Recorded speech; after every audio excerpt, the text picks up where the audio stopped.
Nelson Moreira vai fazer uma introdução da posição oficial do MAREM e, em seguida, a mesa estará disponível para responder questões dos jornalistas, tanto em português como em espanhol. Bom dia e bom trabalho. Okay. Muito obrigado, bom dia a todos. Antes de mais, queremos tranquilizar toda a gente aqui presente, sobretudo os órgãos de comunicação social aqui presentes, para dizer que estejam à vontade, como se estivessem na vossas casas, ao fazer conferência de imprensa sobre aquilo que é posição técnica jurídica do partido em relação ao quórum de mortais para 2019. O objetivo dessa conferência de imprensa é mais no sentido de poder tranquilizar milhares e milhares de militantes marenses aqui que estão espalhados a nível nacional, no sentido para dizer que este é o início de uma caminhada, por isso estejam à vontade, onde estiverem, porque o partido, tendo em conta a dimensão do partido, o partido está associado no quadro de técnicos jurídicos capaz de enfrentar qualquer embate jurídico. Por isso, estamos nisso e vamos continuar a lutar. Estejam à vontade, continuem a depositar confiança nessa equipa técnica jurídica. Vamos ao que nos interessa. Tem a ver com o quórum número 3, barra 2019. E antes de mais, eu vou fazer um enquadramento daquilo que aconteceu desde o dia 18 até dezembro. Primeiro, em estreito cumprimento das normas constitucionais e regimentais, o presidente cessante da ANP convocou nos termos para os efeitos do situado no artigo 5º do regimento a primeira reunião ordinária da ANP, que teve lugar no dia 18 e 24 de abril do corrente ano, no Hotel Azalai, destinada não só ao impulsamento de novos deputados da nação, eleitos nas eleições do dia 10 de março, mas também a eleição da mesa da ANP nos termos do artigo 27 do regimento, com vista ao início da legislatura. Nessa sessão do plenário, dia 18 e 24 de abril, várias irregularidades foram cometidas, com destaque as seguintes. Primeiro, violação do sistema de votação do escrutínio secreto previsto no artigo 27, conjugado com o artigo 90 e 91, ambos do regimento da Assembleia Nacional Popular. Afetação dos cargos da mesa em violação do princípio de representatividade previsto no número 2 do artigo 27 do regimento da ANP. Indicação do deputado da PUPDG para o cargo de primeiro vice-presidente da ANP, desfraudando desta forma a vontade popular expressa no escrutínio do dia 10 de março. Os deputados marenses aqui, por não se contentarem com essas irregularidades, reclamaram e impugnaram delas junto à mesa das candidaturas do plenário supremo da ANP e o Supremo Tribunal de Justiça, respectivamente, entre os dias 19, 24 e 29 de abril. Ou seja, uma vez detectadas as irregularidades, os deputados do MAREM logo de imediato reclamaram junto à mesa, impugnaram junto ao plenário da Assembleia e, por último, junto ao Supremo Tribunal de Justiça, entre os dias 19, 24 e 29 de abril. A mesa das candidaturas, assim como o plenário da ANP, sob influência da coligação da maioria parlamentar do PAIGC, optaram por indeferir de uma forma arbitrária a reclamação e impugnação apresentada pelos deputados madeirenses aqui. Estes, inconformados com sucessivos indeferimentos de forma infundada, recorreram junto ao Supremo Tribunal de Justiça, solicitando essa instância superior, na veste do Tribunal Constitucional, a suspensão de eficácia do ato administrativo através da ação administrativa declarativa destinada a obter a condenação da ANP pela violação flagrante dos artigos 27, número 2, 90 e 91, ambos do Regimento da Assembleia Nacional Popular. A competente providência cautelar deu entrada no Supremo Tribunal de Justiça no dia 29 de abril. Ou seja, no 5º dia após os deputados requerentes terem esgotado o recurso hierárquico interno. Depois de todas aquelas vias internas serem esgotadas, a partir daí é que recorreu-se junto ao Supremo Tribunal de Justiça. Na pendência da ação do Supremo Tribunal de Justiça, os requerentes tiveram conhecimento de novos atos praticados pelo PAIDC e os seus aliados, optando, como sempre, pela fuga à frente, tendo para efeito enviado ao Presidente da República, para os devidos efeitos, as resoluções saídas nas reuniões do plenário dia 18 e 24 de abril. Tendo tomado conhecimento destes factos supervenientes, porque estamos a falar de novos factos que aconteceram após a sessão do dia 18 e 24, os requerentes entraram junto ao Supremo Tribunal de Justiça com uma adenda consubstanciada no pedido de ampliação da providência cautelar que nós já tínhamos dado entrada no dia 29, de suspensão de eficácia do ato, com vista a proporcionar uma melhor efetividade da tutela nos termos do número 2, a linha E, do artigo 3º, na sua forma conjugada, com os artigos 10º, 11º, número 1, a linha D, à luz do disposto no artigo 69, número 1, 2 e 4, todos do Código de Processo Contencioso Administrativo. O que é que isto quer dizer?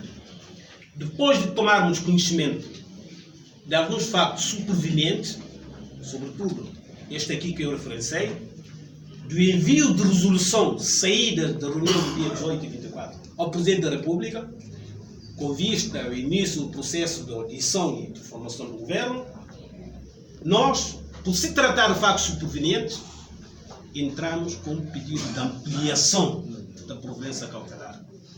Isto está previsto, como eu disse, no Código de Processo Contencioso Administrativo. A lei permite a modificação do objeto do processo e da instância enquanto o pedido não for decidido. Foi o que nós fizemos. Esta adenda deu entrada no Supremo Tribunal de Justiça. Foi recebida. Eu tenho comigo aqui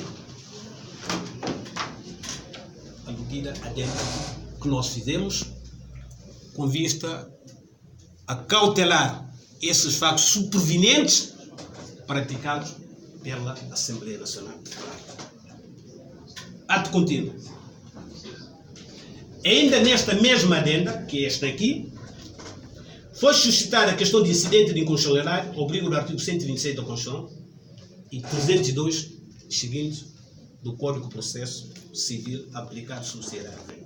Está aqui o incidente de inconstitucionalidade que nós demos entrada. Está aqui.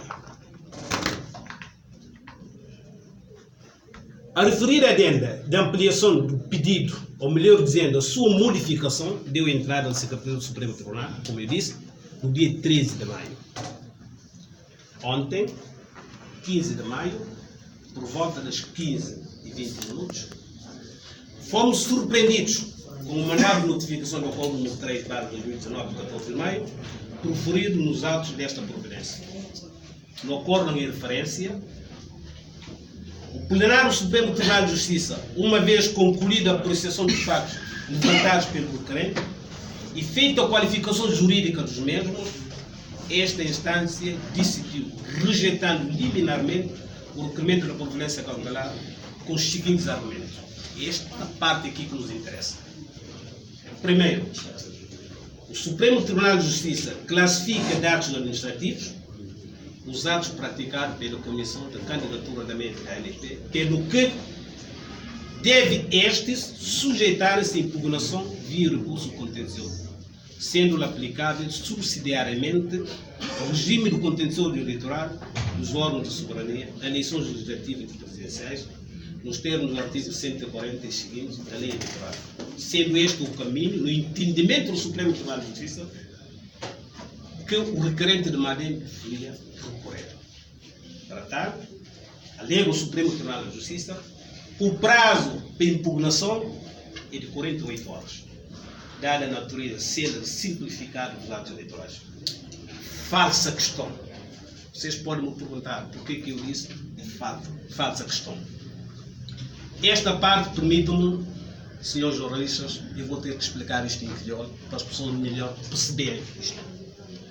De certeza absoluta, diante na lembrenda, eleições do Supremo Tribunal de Justiça, que poiba Maria de Seu Monteiro e Emílio Cafte Costa. Na eleição, Comissão Eleitoral é presidida por meu amigo, irmão Otávio Lopes. Quem que criou a Comissão Eleitoral e o Conselho Superior de Magistratura do Supremo Tribunal de Justiça? Suma quem que criou a Comissão Eleitoral, que cria a mesa da Assembleia e plenário da Assembleia Nacional Popular. Ambos de órgãos de soberania. Na altura, Otávio Lopes, enquanto presidente da Comissão Eleitoral, praticou um ato conosco enquanto advogados que estavam na diretoria da campanha de Emílio Cafte Costa, não vou concordar. E por termos discordado do ato praticado pela Comissão de Eleição na altura, recorremos diretamente para o plenário do Supremo Tribunal de Justiça. O requerimento foi indiferido, qualquer argumento na altura que o Supremo Tribunal apresentava. O Supremo na altura, que entendia como não podia nunca, mas de forma alguma, se Comissão Eleitoral praticada, recorrer diretamente para o Supremo enquanto não conjugou via interna do recurso.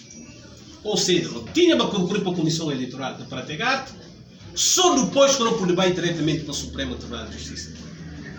A eleição para o Supremo Tribunal de Justiça de ano na altura, não aprendi muito bem, não tomou boa nota. O que é que aconteceu na eleição? Há uma comissão, mesa da candidatura, que foi criada pelo plenário da Assembleia Nacional Popular. A mesa, que é a Comissão Eleitoral, praticou um ato. Entendemos por bem, na base desse ensinamento do Supremo Tribunal de Justiça, na altura, devemos primeiro esgotar vias internas. Só depois disto, recorrer ao Supremo Tribunal de Justiça. Foi o que nós fizemos. Ou seja, nós estamos perante um processo eleitoral. E tem uma confusão que começa lá. O Supremo está a falar no nosso comando? Não. Ora que você na eleição um problema político, vou suspender ele, vou bem para o Supremo. Ora que o Supremo resolve o problema. Pode começar a controlar eleições. Falsa questão. Duas medidas, dois pesos, né? É questão com tal igual suma aqui que passa lá naquela eleição. Baixa com meios de justiça que não me explica. Assim que não me se leva a justiça. Pensa como diz na lembrança daquilo. E eu não aprendi no direito. É mecanismo que não utiliza, que não utiliza. Aquilo que não aprendi no direito. Continuando. Sobre isto ainda. Entendo o Supremo Tribunal de Justiça, o deputado Madem Zé 15 requerente devia primeiramente esgotar vias internas de recursos hierárquicos para depois recorrer ao Supremo. Ou seja, ele deveria recorrer diretamente para o plenário do Supremo Tribunal de Justiça, porque o recurso hierárquico não existe para casos dele. Esse que não fala. É de falsa questão, porque no direito isso não existe, tanto é que naquela confrontação entre Emílio Cafte Costa e Maria de Seu Monteiro, foi esse o ensinamento que o Supremo nos deu. Primeiro, bom recorrer para quem que praticado, só depois de bom esgotar via interna, voltou, como sabem, para plenário. E o que nós fizemos? Reclamamos a mesa, porque foi a mesa que praticou o ato. A mesa indiferiu. Recorremos para plenário, porque está no regimento da Assembleia. Primeiro, tens que esgotar via interna, só depois disso é que podes envidrar por via de recurso convencido. O Supremo hoje entende que não, bom, se calhar há uma certa evolução a nível da doutrina, a nível de jurisprudência. Bom, não na pena o Supremo para depois esclarecer a questão. Feita estas constatações, temos a dizer o seguinte. O requerimento da providência cautelar, um dia antes de ser notificado, o requerente é lá de providência cautelar, um dia antes de ser notificado a decisão de saída do plenário, o conteúdo do presente acórdão já se fazia sentir nos diferentes órgãos de comunicação social, nos diferentes blocos, o que evidencia de uma forma lastimável o estado de justiça do nosso país. Onde está o princípio de segredo de justiça? Ou seja, explicando por outras palavras, quem que requer a providência cautelar que manda impugnar antes de notificar o acórdão, um dia antes, todos os órgãos de comunicação social, todos os blogs têm conteúdo do acórdão, de que não fala e houve indifferimento do acórdão. Quem crê que nunca foi notificado ainda, todo mundo sabia.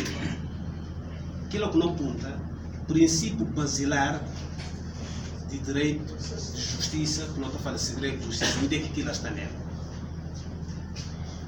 O presente acórdão enferma de vários vícios.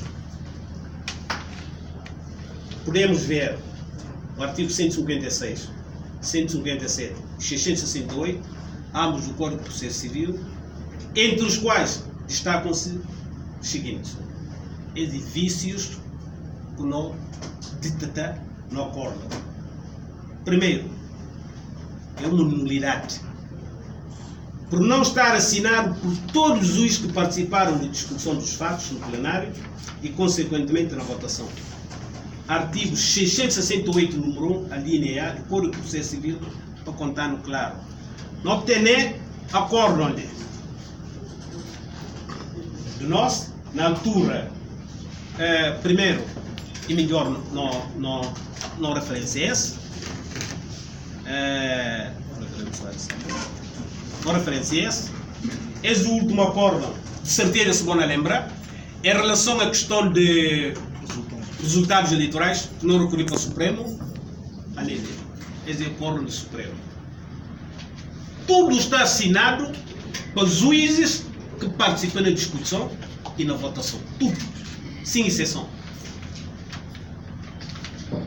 É acórdão que não tem, né? OS, que não analisa. Juízes que participam na discussão, na votação, e que tudo que assina. Qual que consequência jurídica disto? Uma nulidade. Porque a lei está obrigada a assinar por tudo, mas todos os juízes que participaram no debate e na votação. O que acontece é que alguns, pura e simplesmente, não assinaram por entenderem que não devem assinar. Porque estamos perante uma contradição insanável. Diz-nos o artigo, como eu disse, 668, número 1, a linha A do Código de Processo Civil. O acórdão é nulo por ter havido contradições entre a fundamentação e a decisão, nos termos do artigo 53 e 55 do Código de Processo de Contencioso Administrativo. E eu vou explicar essa parte. É essa parte aqui que nos interessa. O Supremo Tribunal de Justiça convida-nos, porque no entender do Supremo Tribunal, estamos perante atos administrativos. Por ser atos administrativos, então o prazo é de lei eleitoral, artigo 140, para impugnação. Bom, não falei de uma aberração. Se na verdade, como nós estamos perante atos administrativos, prazo que a lei está falando para impugnar um ato, está no artigo 55 do Código de Processo do Contencioso Administrativo. No artigo 55 do Código de Processo do Contencioso Administrativo fala de 7 dias. Por que o Supremo foi buscar lei eleitoral, aplicando o prazo previsto na lei eleitoral, sabendo que estamos perante atos administrativos, cujo prazo de impugnação devia ser previsto no Código de Processo do Contencioso Administrativo? Ou seja, se vou falar como nós estamos perante atos administrativos, lei que está a regir impugnação e Código de Processo Contencioso Administrativo, e não lei eleitoral. Então, para ir aplicar o prazo que está na 55 do Código de Processo Contencioso Administrativo, e não prazo de lei eleitoral. Ele próprio falando no acordo, eles, como não, esse é ato administrativo. Não senta, não admite, não senta, é ato administrativo. Então, para aquilo, não tem que aplicar Código de Condições do Processo Administrativo. Código de Processo de Condições Administrativas e não lei eleitoral. Suma se vai para que via, e não olha como, não recolhe dentro do tempo, e vai buscar lei eleitoral, artigo 140. E triste. 140, para vir resolver o problema, porque senão é que tem a saída. E que é possível. Continuando. O acordo em causa deixou de pronunciar sobre a questão de incidente de inconstitucionalidade requerida ao abrigo do artigo 126 da Constituição da República de Guiné-Bissau e 302 dos seguintes do Código. Ou seja, tribunal, o que é que nós assistimos nos últimos tempos? Aquilo é que é o papel de tribunal. Tribunal e tem adenda que entra, onde é que levantar a questão de incidente, tribunal pura e simplesmente, Supremo Tribunal, pura e simplesmente passa em cima de adenda que não entra. Em conclusão, vamos continuar a exigir que o Supremo Tribunal de Justiça pronuncie sobre questões que lhe foram colocadas, a saber, nunca no cano existe, enquanto o Supremo que pronuncia sobre questões que não coloquei. E cabe, primeiro, o que foi pedir ao Supremo Tribunal de Justiça é clarificar o seguinte: há ou não violação do sistema de escrutínio secreto previsto no número 2 do artigo 27, 90 e 91, ambos do regimento da Assembleia Nacional Popular. 2. A atribuição do cargo do primeiro secretário ao partido PAIGC, nos termos do número 2 do artigo 27 do regimento, viola ou não o princípio de representatividade e de legalidade. São questões que nós colocamos no Supremo. A atribuição do cargo do primeiro vice-presidente ao partido PDGB, desfrauda ou não a vontade popular expressa nas urnas nas últimas eleições do dia 10 de março. Com isto, continuamos a reafirmar a nossa posição no sentido de que a mesa da Assembleia Nacional Popular ainda não está formada e, consequentemente, não pode ser praticado nenhum ato subsequente. Para se falar da composição da mesa da ANP, é imperativo que estejam preenchidos todos os 5 lugares referenciados no número 2 do artigo 84 da Constituição da República, que é o presidente, um vice-presidente, um segundo vice-presidente, um secretário, um segundo secretário, eleito por toda a legislatura, assim como o número 1 do artigo 26 do regimento. Nós, enquanto deputados da Nação, prestamos juramento, nos termos do artigo 80 da Constituição, em fazer tudo o que estiver nas nossas forças para cumprir com honra, fidelidade total ao povo, o mandato de deputado, defendendo sempre de forma intransigentemente os interesses nacionais e os princípios e objetivos da Constituição da República de Guiné-Bissau. O que nós pedimos ao Supremo Tribunal de Justiça, o que foi pedido ao Tribunal Regional de Bissau, e para fazer justiça, aquilo que não pedem. Eles têm que compreender, não estão a fazer política, o tribunal se trabalha para fazer justiça e que para fazer política. Se eles embarrarem, o tribunal, na hora que pedir fazer justiça, tem que fazer justiça. E que por nega fazer justiça. Não estão a assistir, nem dos últimos requerimentos, uma negação à justiça. O tribunal colocado questões claras, que não me está esclarecido, dissipando de uma vez por todas as dúvidas que pairam à volta desse processo da constituição da mesa. O sistema de votação, o sistema de escrutínio secreto foi ou não violado. Primeiro vice-presidente, o PAIGC é livre ou não pegar no cargo do primeiro vice-presidente, oferecer ao partido que ele entender. O lugar, o cargo do primeiro secretário, que nos termos do regimento pertence ao PRS em função do resultado eleitoral, e o PAIGC entende, e a sua maioria, que este lugar não deve ser atribuído ao PRS, foi questões que nós colocamos no Supremo. Que seja feita justiça, que o Supremo nos esclareça essas questões. Para dúvida acabar, ou não anda, porque não me existe para a justiça vai dar. O Supremo, por simplesmente, rejeita a fazer justiça. E fica aí na briga na área, questões que ficam pedindo, que vem não responder. Ou se o Supremo responder, não vai ter essa questão, o problema acaba. Com isto, o que é que nós queremos dizer? Aos militantes, milhares e milhares de militantes de Marem espalhados a nível nacional. A nós nunca não quer desistir. É acordo gabinete jurídico de refletir nem acordo os amanhã no posicionamento no pedido do Supremo Tribunal de Justiça. Porque não tem vários expedientes jurídicos que estão permitindo desmoronar tudo é difícil. Mas não começa bem para que via. É que manda no pedido tribunal. Tem paciência para fazer justiça. Aquilo que o povo espera de tribunais. E que para a hora que pedido uma coisa, para corresponder e vai não responder outras questões. Muito obrigado. Essa é a questão que eu tenho para falar.